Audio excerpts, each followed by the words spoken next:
America और Israel ने Iran के supreme leader Ayatollah Sayyid Ali Hosseini Khamenei की हत्या कर दी है। हमले के पहले ही दिन इसकी खबर आ गई थी, मगर तब इसकी पुष्टि नहीं हुई। अब ईरान की तरफ से भी इसकी पुष्टि कर दी गई है कि खामेनेई शहीद हो गए हैं। उनके सम्मान में 40 दिनों का राष्ट्रीय शोक घोषित किया गया है और 7 दिनों का राष्ट्रीय अवकाश भी। दुनिया एक बार फिर से बर्बादी के दरवाजे पर खड़ी कर दी गई है और दुनिया भर के ग्लोबल लीडर लोकल लीडर की तरह ट्रंप और नेतन्याहू के आगे बीन बजा रहे हैं। मजहब के मेटाफर को समझने वाले कहते हैं करबला के बाद यह 21वीं सदी की करबला है, उस दर्जे की शहादत है। अपनी शहादत देकर खामेनेई शहीदों में अव्वल हो गए। शिया जगत के सांस्कृतिक और राजनीतिक जीवन में इमोशन को आप नकार नहीं सकते। करबला में हुसैन की शहादत को आज भी मुहर्रम के समय दुनिया भर में जिया जाता है। उनकी शहादत के एक एक पल को याद किया जाता है और लोग गम के आंसू बहाते हैं, अफसोस करते हैं। शियाओं के लिए हुसैन से प्यारा कोई नहीं, लेकिन खामेनेई शहादत की हर चर्चा में अब शान से शामिल किए जाएंगे।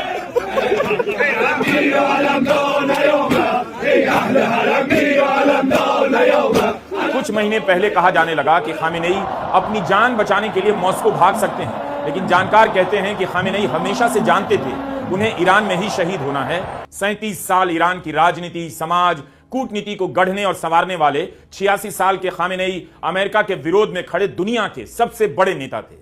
ईरान के तस्नीम न्यूज ने यह भी बताया कि अमेरिका और इसराइल के हमले में खामेनेई की बेटी, दामाद और नाती भी शहीद हो गए। बहू के मारे जाने की भी खबर है। उनके साथ ही खामेनेई के प्रमुख सलाहकार अली शमखानी और कुछ दूसरे बड़े नेताओं की भी हत्या कर दी गई। ईरान में नए सुप्रीम लीडर की तैयारी शुरू हो गई है। 88 सदस्यों का एक पैनल है जिसे असेंबली ऑफ एक्सपर्ट कहा जाता है। हर 8 साल पर इस पैनल के सदस्यों का चुनाव होता है और इसमें केवल शिया धार्मिक गुरु सदस्य होते हैं। वहां का संविधान कहता है कि असेंबली ऑफ एक्सपर्ट जल्द से जल्द सुप्रीम लीडर का चुनाव करेगा और तब तक लीडरशिप काउंसिल नेतृत्व संभालेगा। खामेनेई के 56 साल के बेटे मुस्तफा खामेनेई का नाम आता रहता है, लेकिन वे कभी किसी सरकारी पद पर नहीं रहे।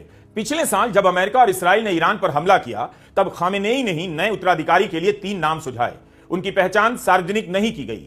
ईरान की संसद के स्पीकर ने अमेरिका और इसराइल के नेताओं को क्रिमिनल कहा है और कहा है कि इन्हें सबक सिखाया जाएगा। स्पीकर ने टीवी पर आकर बयान दिया है कि अमेरिका और इसराइल ने रेड लाइन क्रॉस कर दी और अब उन्हें कीमत चुकानी होगी। क्या ट्रंप को पता है उन्होंने क्या किया है? खामेनेई केवल ईरान के सुप्रीम लीडर नहीं थे। भारत से लेकर मध्य पूर्व के सभी देशों में शिया आबादी है। इराक, सीरिया, लेबनान की शिया आबादी में फिर से अमेरिका के खिलाफ गोलबंदी शुरू हो सकती है। उससे लड़ने का जज्बा पैदा हो सकता है।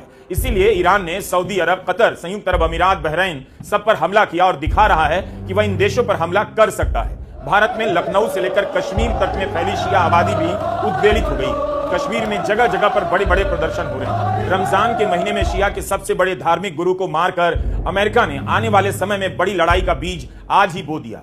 जिस वक्त शिया और